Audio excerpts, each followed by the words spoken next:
Hey VC, how you doing? It's Bill with the Voniverse. This video is going to be my entry into Tunes from a Man Cave's 500 subs Tonto Jump On It contest. Chris, great channel. Recently, this really should be the almost 600 subscribers contest. You're getting closer and closer to 600, Chris. Well done. Chris recently had a year anniversary in the VC, hit 500 subscribers, and wanted to have a give back and have a contest. Chris, congratulations to you. Well done. Your channel is just a really great one. Always enjoy watching your videos, listen to you speak. You're a great storyteller. One of the things I love most about your channel is your passion. You're very genuine. It comes across in your videos. Just really genuine, humble, great storyteller. Have a great passion for music, most especially jazz. So we can relate on a lot of different levels here. Great family man. Always love seeing your little snippets of you and your daughter and your wife. Mostly Ramona, your daughter. Beautiful child. So of course, I wanted to support you and your channel in doing a contest entry. Consider you a great friend in the VC. Really happy to have met you here. So yeah, in honor of you, I am playing Gene Ammons' Boss Tenor. This is an original copy on Prestige. Love this album. I know you have it as well. But yeah, you got just an amazing collection. You've spent a lot of time curating your collection to your specific tastes and wants. Really awesome. So, anyone, if you have not discovered Chris's channel yet, Tunes from the Man Cave, do yourself a favor, subscribe. The link's down below. If nothing else, you'll get an education on some great jazz. Chris, he knows how to give a lot of good background information. He knows how to tell a story. He's got a great beard. Do yourself a favor. Subscribe to Tunes from the Man Cave. You won't be disappointed. Now, this contest. 5 questions and a bonus. So really great questions. The questions really do center around really Chris as a person, which yeah, fits perfectly for your channel, Chris. So let's dive in here. Number 1 is record that reminds you of your family. So in true fashion, I just can't pick one, so I have a bunch here. First of all, my beautiful wife, Teresa. I'll say she pretty much tolerates this, my record collection. Not that she doesn't like music, she does, but you know, she's just not into it like I am. But one thing that if I put this on, I know that she'll be happy and pleased. And this is a great Sunday morning spin, and we do it quite often. And that is Norah Jones, Come Away With Me. Great album on Blue Note. Yeah, this is a perfect Sunday morning album. Just her beautiful, sultry voice. Great album. And reminds me of my wife Teresa. Now, I'm gonna go through my my family. So starting with my parents and my mom. Bee Gees' Greatest. Definitely reminds me of her. This was hers. My parents don't really listen to records anymore, so I did grab this from their collection. But yeah, my mom she loves anything that's gonna get your toe tapping or up and moving, like ABBA, Bee Gees. So yeah, it's my mom. Bee Gees, my dad.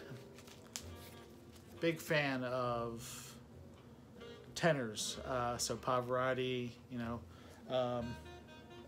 is probably right up there at the top of his list. Yeah, he just loves, anytime there's a PBS special with opera or tenors, he's there watching it. So this album reminds me of my dad. My oldest brother Joe and my next oldest brother Lou. They both educated me quite a bit on in music, and this is my oldest brother's copy of ELO Discovery. He's a big ELO fan, and Jeff Lynne's ELO has been touring. And last August, my wife and I and my oldest brother went to go see them here in Philadelphia. So that was a treat, just not only to see them, but to actually be there with my brother, who was such a big fan of this band. And then my next oldest brother is the biggest Doors fan on the planet, or at least used to be. This was his. Again, he has no need for vinyl anymore, so I grabbed his collection as well. And yeah, when we were younger and walking to the bus stop, we used to have countless arguments of Doors versus Beatles. But I love the Doors too, and yeah, so this absolutely reminds me of my brother. So that's question number one. Number two, and I could already tell that this is going to be a longer video, so be patient with me here. Number two, records that remind you of your kids and why. So, I have two kids. My daughter Sophia, she's 6, and then my son William is just about 20 months. So my daughter loves to dance and jump around, and this is her CD, Trolls. I know you're very well familiar with this, Chris, because you and your daughter dancing pretty heavily to this one in a recent video. So yeah, we put this on, and Sophia just goes crazy, jumping around, singing, and she just loves it and loves having fun with it. Now, my son, I'm happy to say, he loves music, and no matter what I put on, he stops what he's doing, and he, sorry about that. He stops what he's doing, and he'll come over, look up at the record player, either ask to be picked up to look at it, or he'll just stand there and start dancing. He seems to be a big fan of jazz, which is awesome. One of his favorites is Dave Brubeck, Time Out. So the kid's got good taste here.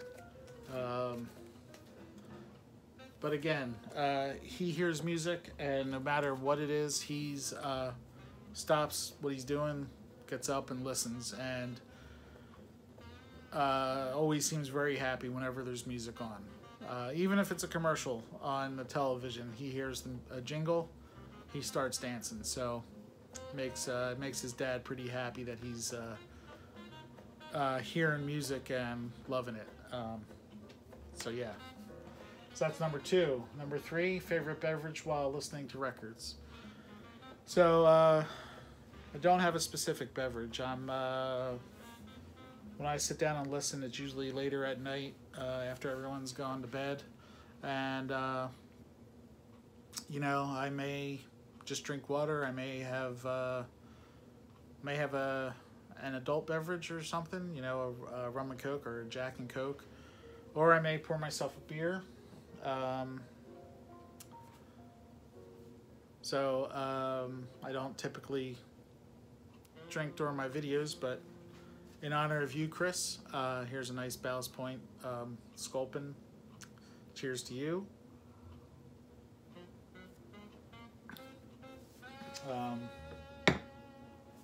So yeah, nothing specific. It'll be a variety of things. But yeah, I do like to have a nice beer every now and again, and especially when I'm listening to something. Yeah, so there you go. So number 4, favorite record from favorite genre. Okay. So, favorite genre is progressive rock. And then jazz is right there below it.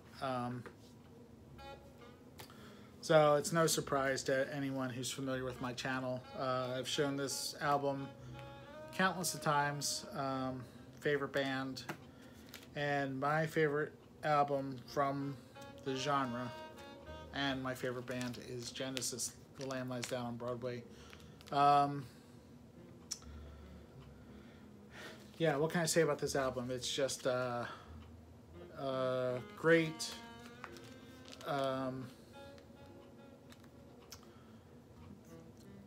Great series of tracks that just kind of flow into each other, one after another after another. It does tell a story, so it is a concept album. It's kind of a complicated, convoluted story by Peter Gabriel, but the music to me is excellent.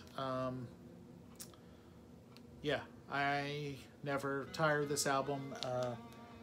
Can never get enough of it either. So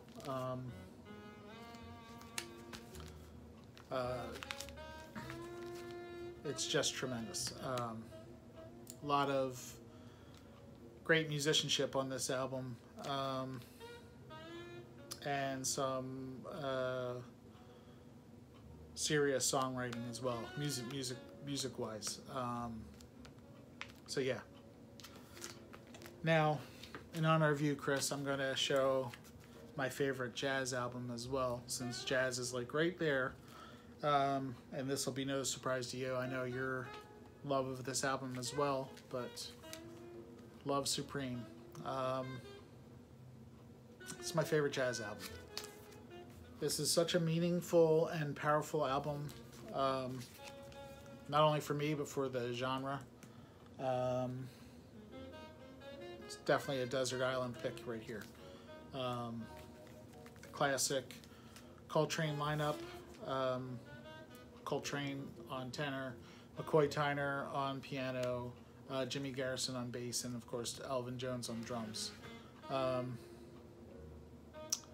Yeah, just top to bottom, epic, awesome, passionate, great album. So, okay, so number 5, an album in your collection with a great story. So I'm about to embarrass myself here. It's not going to match Mazzy's story of spending an afternoon with Art Garfunkel in the backseat of his car and taking him out to lunch and stuff, or Dylan's cult story. But this album right here, it's not out on vinyl, and my CD is packed away in a box right now, so I couldn't grab it, but here it is. It's Joy, a holiday collection by Jewel. And so after that first came out,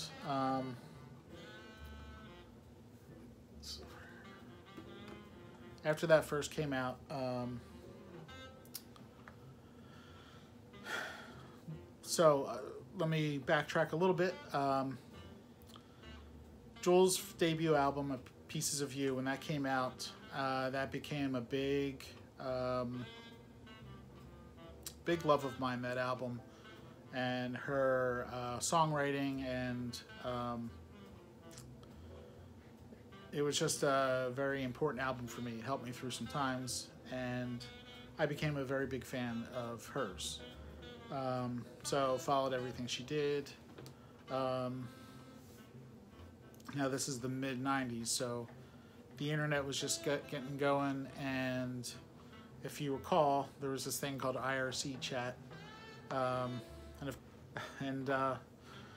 So IRC chat, I found a bunch of other Jewel fans, and you know, kind of became friendly with them, kind of like the vinyl community. This was more Jewel community.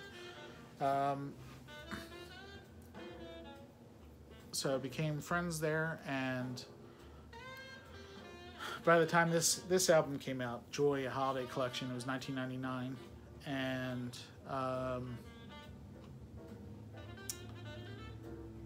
through connections there, I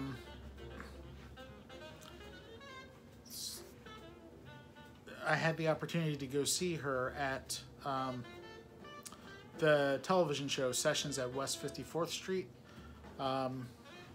It was a show where artists would go at West 54th Street, this broadcast, and it was a TV show, and had a lot of great artists go through there, and Jewel was going to do a show in support of her holiday album.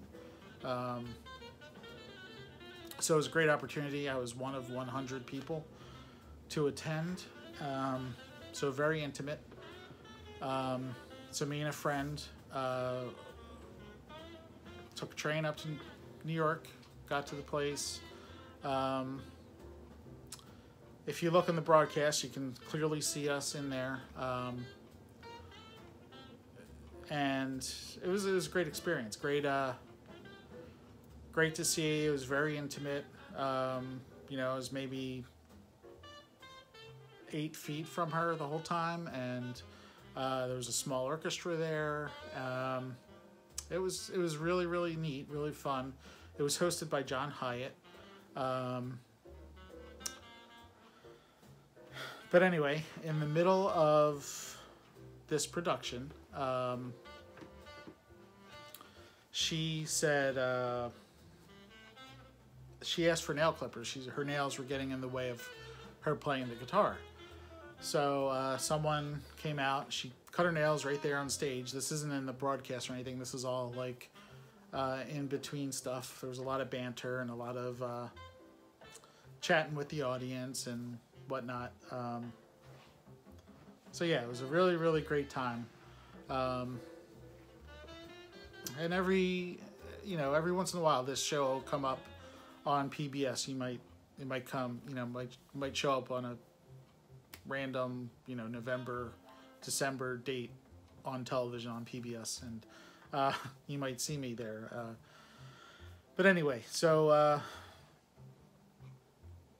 she gets through the performance, it ends, and we're getting ready to leave. Me and my friend, we have a train to catch and cab to catch to the train station and whatnot. And my friend disappears. I don't know where he is. So I figure maybe he's in the bathroom or something, and he just didn't tell me.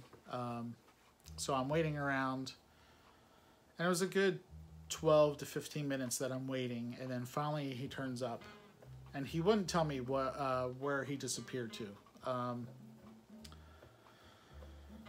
So we make it to the train station, get on our train, and we're sitting on the train, and he hands me a folded up dollar bill, and I asked him, I was like, okay, what's this?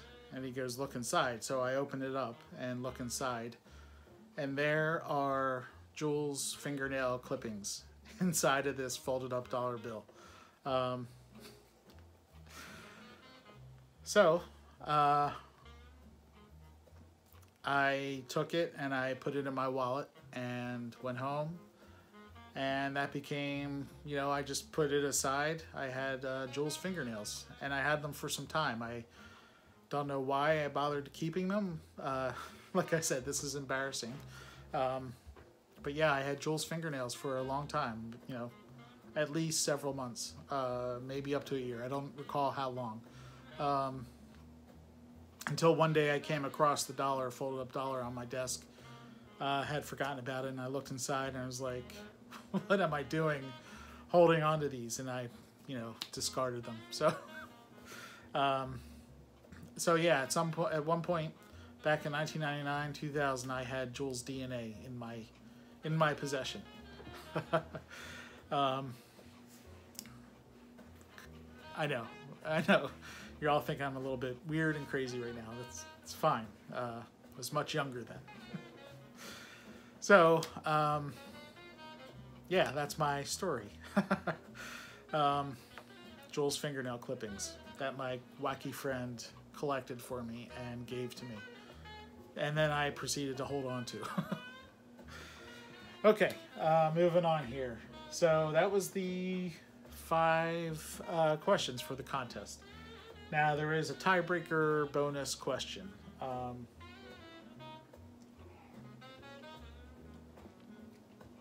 Cheers to you, Chris. So the bonus question is share a Vinyl Karma story, either giving or receiving. So I want to echo a lot of what Jeff Kempen said. You know, VCLT, when I joined Vinyl Community, that was the furthest thing from my mind. I didn't even really understand VCLT, or I was just doing it for the fun of it, and I mean, you know, making videos, trying to come out of my shell a little bit, because, you know, I'm a pretty introverted, shy guy, and this was an outlet for me to share my love of music. Anyway, so VCLT, yeah, I never expected to receive anything until I was further along in the VC, and I started sending stuff out and people would send me stuff back. But the story I want to share regards to Vinyl Karma, it was around August of last year, August time frame, I believe. Sack Blabba 65, I'm not sure if you're familiar with his channel. He, part of the vinyl community, you know, always talked about records, showed also CDs and stuff, but he would show records, and one point, sometime July, August time frame, he just came out and said, but I don't have a turntable. And that, to me, struck me kind of funny. Like, okay, you're in the vinyl community, you're showing us records, but you don't have a turntable. So you're... Now, he didn't have a turntable because, you know, kind of on some down times here and hard times. And, you know, but he'd still go out and buy used vinyl and show them, and so I got me thinking, how can we get Sack Blabba 65 a turntable so we can actually enjoy these records that he's picking up? And I thought, you know,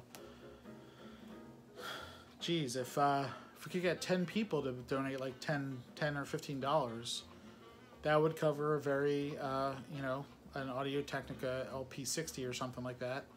Something in that price point, and he could get a turntable. So I didn't know how to pull this off on my own.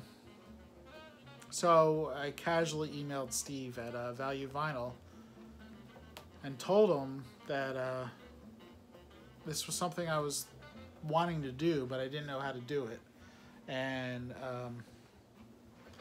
just came out and asked him, do you think there's a way that we could do this? And he became a real champion for this, and really, Steve took the reins and we ran off with it. And we did a lot of collaborating through email, and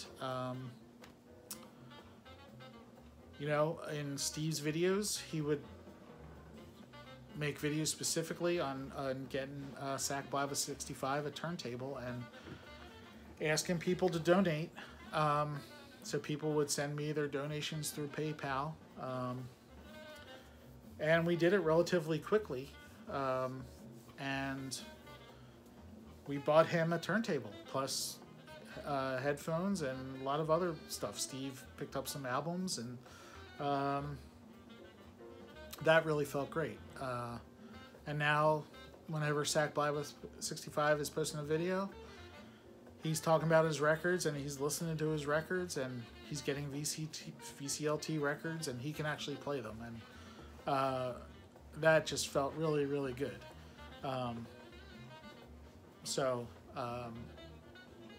Steve from Value Vinyl was a huge part of that. So I can't thank him enough for all the effort he put into it as well. But now VCLT, everyone, there's been so much generosity sent my way.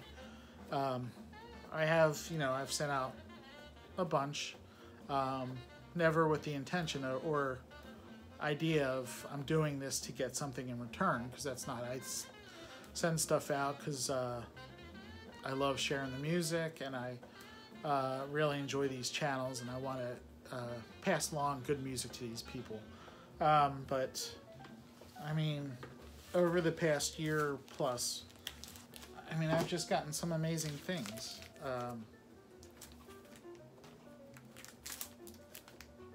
All for, you know, free. People just sending it out of the kindness of their hearts. Amazing stuff.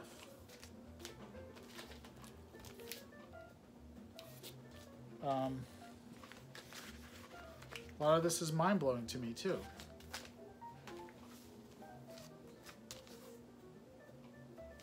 Crazy. So yeah, the generosity that's been sent my way has been simply amazing. So yeah, that's my Vinyl Karma story. We got SAC Blava 65 at turntable through the generosity of the VC, people donating. It was just awesome. So Chris, that's my entry. Cheers to you. You really do have a great channel, and I really try to watch everything you put out. Just because you're entertaining, you're easy to listen to, you tell great stories, you're very passionate, you talk about jazz, which I love. So, Chris, best of luck to you and your channel.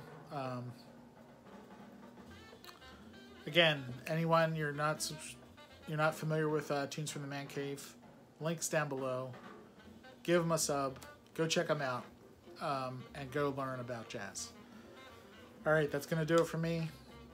Thanks for sticking through this with me, this long video. Appreciate it. And all you fathers out there, it's Father's Day. This is filmed the Father's Day Eve, so tomorrow is Father's Day. So cheers to all you fathers. I hope everyone has a great day. So that's going to do it for me. Everyone, take care, and I'll talk to you again soon. Bye.